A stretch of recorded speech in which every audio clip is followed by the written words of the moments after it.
Pegaso es una marca mítica y rodeada de misterios y de historias desconocidas e interesantes. Y hoy vamos a contar una de ellas, la historia de las excepcionales berlinas 4 puertas de Pegaso, que nunca llegaron a nacer. Un vídeo muy especial con ilustraciones, ojo, que digo ilustraciones y no fotos únicas, y que ha sido posible gracias a la revista 0 a 100.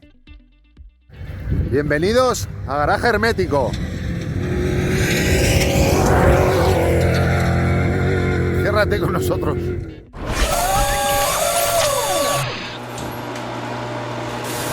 Mi buen amigo Ramón Roca, tristemente desaparecido, pues me enseñó mucho, fue mi maestro. Y una de las cosas que me enseñó, que yo no era consciente, es la enorme labor que hace el periodismo en favor de la historia y de la cultura del automóvil. En su momento no supe verlo, yo creo que por estar metido en el ajo. Pero ahora, en cambio, lo aprecio muchísimo. Y lo aprecio gracias, entre otras cosas, a la revista 0 a 100, que la tengo aquí delante. ¿Por qué? Porque están haciendo una serie de artículos que son magníficos y que están salvaguardando historias que probablemente podrían haber sido olvidadas, como esta que vamos a contaros hoy sobre los Pegaso de 4 puertas que existieron como proyectos, además muy avanzados, pero que nunca llegaron a fabricarse. Ojo, que esto no es una promo, la promo viene después, será muy breve.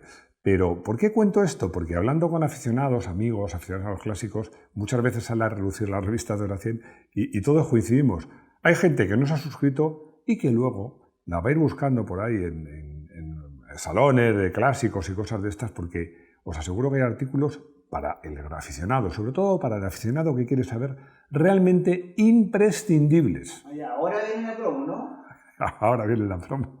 Ahora viene la promo, que es muy cortita. Es recordaros sencillamente que esta revista solamente se vende online. Solamente se vende online. Tenéis que entrar. Bueno, no os cuento nada porque en el texto descriptivo tenéis todos los detalles y eso sí, os recuerdo que si sois garajista tenéis un trato especial. ¿Y no te olvidas de algo? Ah, claro, las láminas, que por cierto le da a Rodrigo una duplicada, yo tendré otra duplicada. Bueno, ¿qué os voy a decir? Solo os digo una cosa. Si entráis a mi casa, lo primero que veis son, no todas, pero muchas de las láminas de la revista 0 a 100. Y hablando de dibujos, este vídeo es muy especial por muchas cosas, pero entre otras cosas porque es la primera vez que vamos a hacer un vídeo de Garaje Hermético donde habrá alguna foto, pero muy pocas. La mayoría van a ser dibujos. Dibujos que nos ha proporcionado la revista 0 a 100, que son de creación propia la mayoría, y claro, es que es lógico, porque os digo, estos coches estuvieron muy avanzados como fase de prototipo, pero nunca existieron ni se fabricaron ni siquiera un prototipo rodante. Coche de calidad para servicio de representación. El centro técnico de Pegaso se llamaba Z con C, que significa Centro Español de Técnicas de Automoción. Y en su memoria del año 1947 se reflejaban todos los objetivos de la compañía para el futuro, todos los trabajos que iba a abordar Pegaso.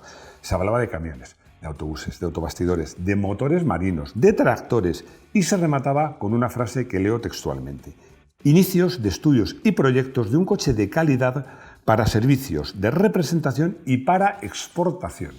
Como veis, la intención de fabricar una berlina de lujo y de cierto nivel estaba clara en 1947, pero 2 años después, en 1949, ya se hablaba de cifras muy concretas. Se hablaba de fabricar una primera serie de 200 con un motor V8 de gasolina de 125 caballos. El propio Wilfredo Ricard, que mucha gente le llama Wilfredo, pues no, es Wilfredo Ricard, que era, como sabéis, el alma técnica de Pegaso, pues informaba de este proyecto, aunque introducía algunos matices muy interesantes. Primero, que iba a haber 2 tipos de coches. El tipo A, que era una berlina de lujo de 4 o 5 plazas, y el tipo B, que era el deportivo. Un coupé o descapotable que iba a tener entre 2 y 3 plazas. Curiosamente, este fue el coche que finalmente Pegaso fabricó. ¿Inspiración divina? Pues no. El proyecto era muy ambicioso, tanto que la inspiración para este futuro Pegaso se cogió de modelos que en su momento eran líderes absolutos. Os voy a citar algunos de ellos. El Rolls-Royce Silver Dawn, el Packard Custom H y el Daimler 8 cilindros Limousine. Como veis, era apuntar muy alto. Ricard también comentaba que el motor, que generalmente, sobre todo en estos años, era la parte más compleja del desarrollo de un nuevo coche, pues estaba ya muy avanzado y que las ideas sobre cómo iba a ser el bastidor, y las suspensiones, frenos, todo eso también estaban muy adelantadas. Y para el diseño de la carrocería recomendaba la contratación de la casa Farina de Torino, que en ese momento era una de las empresas líderes en diseño, pero también en fabricación de carrocerías para automóviles. Pegaso Z101. Menudo cochazo. A ver, este coche, bueno, yo creo que incluso hoy día llamaría la atención, pero en la España de 1949 era un coche pues casi de ensueño y además mucho más pensando que se pudiera fabricar en España.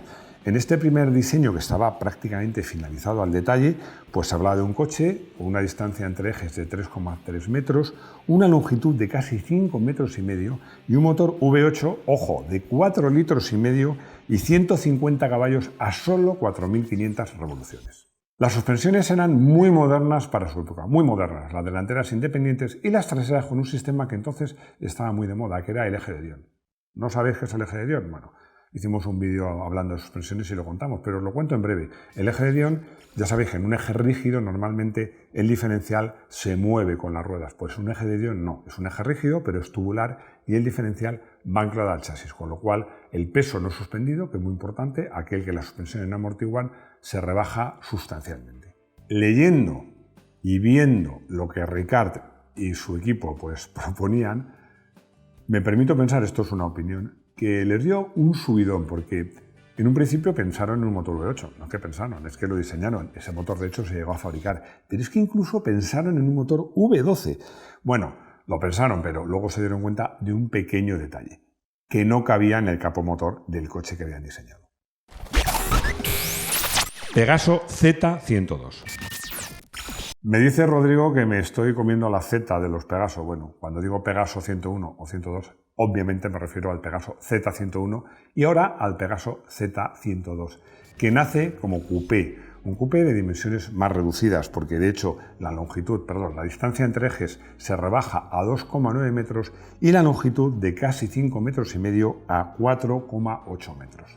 Por supuesto, también se pensó en una versión berlina de 4 puertas, se pensó e incluso se esbozaron algunos diseños de clara inspiración norteamericana, que luego explicaremos el porqué.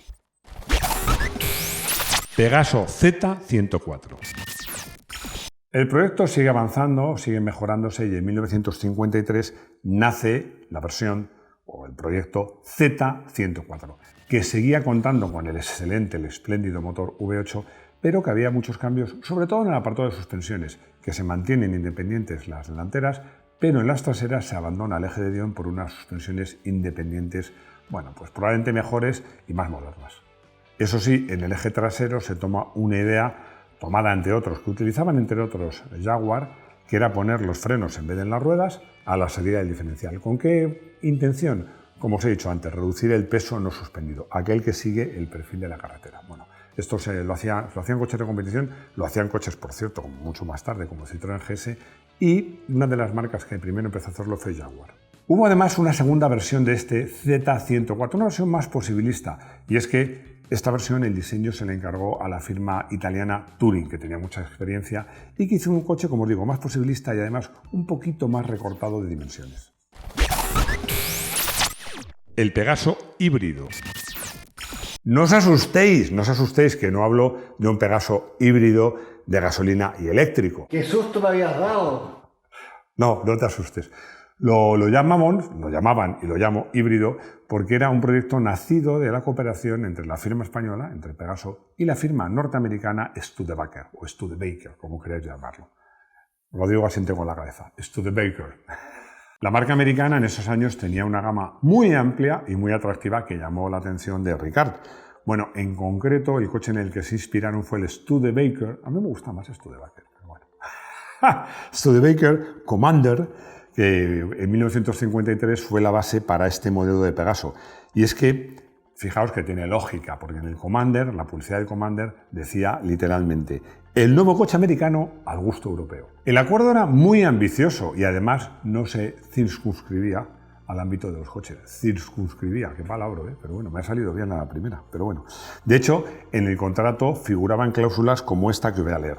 ENASA se compromete a hacer uso de sus mejores oficios y de ayudar a Studebaker a presentar al gobierno español vehículos militares de su marca.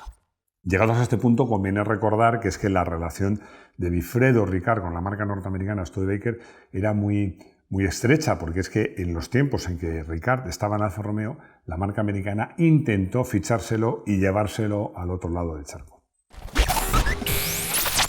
Motor americano. El motor V8 estaba ya diseñado y funcionando y era un motor excelente, pero era excelente para un deportivo, porque era un motor que requería, pues para sacarle todo el partido, subirlo de vueltas. Este comportamiento se estimó que no era el más adecuado para una berlina, así que se diseñó, partiendo de este V8, un motor completamente nuevo. Este motor V8 se diseñó para hacer un motor más adaptado a una berlina, con un comportamiento más adecuado, con más potencia en bajos, pero es que además era sospechosamente, tenía algunas cotas muy similares al del motor de Studebaker, un V8 de 3,5 litros. Esto da que pensar acerca de si en Pegaso pensaron que para hacer este motor se podía utilizar parte de piezas o incluso de maquinaria de fabricación para hacer un motor igual, porque es que fijaos que las cotas, tanto diámetro por carrera como una cota clave en la fabricación de un cilindro, que es la distancia entre centros de cilindros, era idéntica entre el motor de Pegaso y el motor de Studebaker. Este motor, que he dicho que era un 3,5 y para la berlina se pensó en un 3,8 exactamente, que era la cilindrada, como os he dicho, que tenía Studebaker, bueno, pues era un motor que ofrecía 200 caballos a 4.000 revoluciones. Y además de este motor se hicieron un montón de variantes. Era una muy buena base de diseño. Fijaos, es que se utilizó como base para otro diseño de Pegaso, que ojalá hubiera visto la luz, pero no la vio, que era el Pegaso de Fórmula 1, porque Ricard era una persona con unas ambiciones técnicas enormes. Bueno, pues yo creo que en este caso, fijaos, muchas veces he hablado que Ricard hizo un diseño tan bueno que un diseño de un motor para un coche de calle se podía utilizar en un motor de competición, cuando yo creo que en realidad lo que hizo Ricard fue diseñar un motor tan bueno de competición que se podía adaptar fácilmente a un coche de calle. Carrocería italiana.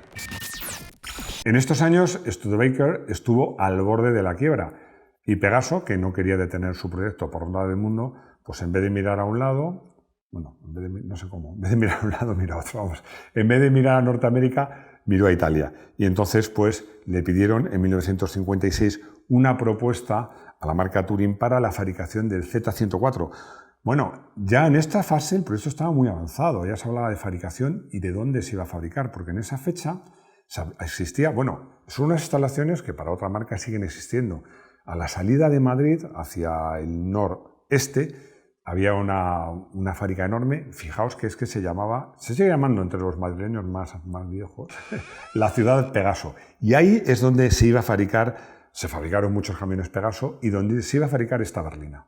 El Pegaso Z104 Touring de 1956 era un coche muy bonito y muy posibilista. Yo os invito, con la ayuda de Rodrigo, que en estas cosas me ayuda mucho porque vale más una imagen que 100 palabras, que 1000 palabras, a que os fijéis en el Maserati Quattroporte de 1963, que es también diseño de Touring. Con estos dos coches se puede jugar a ese juego famoso de busca las diferencias. Pegaso se podía haber adelantado 10 años al Maserati. El final del Z104. A finales de los años 50 en España, que siempre estaba en crisis, pues sufrió una crisis económica aún más grave. Y Pegaso decide cancelar muchos proyectos. Bueno, es que se cancela el proyecto Z103, que ya se estaban fabricando estos coches y además es algo que contamos en la historia, hicimos un vídeo sobre la historia de Pegaso, se decide destruir todo, una auténtica pena. Por supuesto, se cancela las berlinas Z104, una pena porque, como os he dicho, el motor ya estaba diseñado, era un motor excelente y el contrato con Touring estaba redactado y firmado. A raíz de todo esto, Ricard decide dimitir. Perdonad que insista en una cosa, para saber cómo habría sido ese magnífico Pegaso Z104 Touring, basta con mirar al Maserati Quattroporte de 10 años después, este año de 1963. Es una pena, pero qué pena que no podemos cambiar la historia. O sí la podemos cambiar. ¿Qué os parece un vídeo de historia ficción en el que la marca Pegaso no da carpetazo a estos proyectos? Si me lo pedís y Rodrigo os anima, lo podemos hacer. En el coche del día voy a elegir otro Maserati, ya que estamos hablando de Maserati. ¿Por qué he elegido este coche, que es el Maserati 3000 GT Spider Vignale? Bueno, pues no hay ninguna relación, o muy poca con lo que he contado, pero sí tiene una relación, y es que este coche también aparece en este número 11 de 0 a 100, y es un coche que a mí me parece espectacular, bonito con ganas. Así que voy a hacer una cosa, como he hecho en otros vídeos, os dejo unos segundos a solas con el Spider Vignale.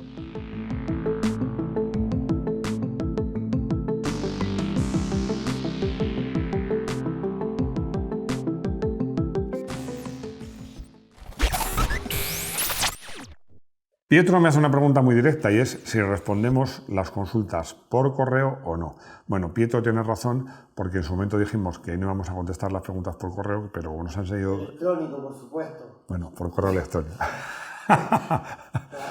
Bueno, un buen detalle, por si alguno se decide a escribir una carta. Bueno, también son bienvenidas. El correo aparece por aquí en pantalla, el correo electrónico. Ahí nos podéis mandar vuestras consultas y los adverto izquierdo sale otra vez el campo, había estado calentando en la banda, sale y os contestará prácticamente todas vuestras consultas. Mario me pregunta si incluso en coches clásicos merece la pena poner ruedas tubeless, es decir, sin cámara. La respuesta es clarísima, por supuesto. La gran ventaja...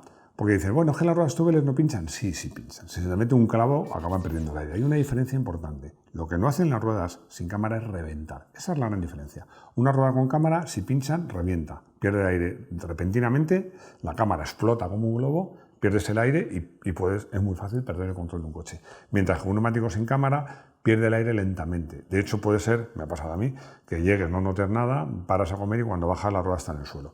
Pero es mucho más seguro. En un coche clásico, en un coche moderno y en cualquier coche. Y, por supuesto, en las motos. Hemos llegado al final de este vídeo. Vídeos que, como os digo, solo es posible hacer gracias a la información, tanto escrita como gráfica que nos proporciona la revista. Y espero que os haya gustado. Agradecemos que lleguéis hasta aquí, agradecemos vuestros likes, vuestros comentarios, suscribíos, sabéis que tenemos un canal para miembros, bueno, nada más. Lo más importante es que espero veros de nuevo en nuestro garaje hermético. ¡Hasta pronto!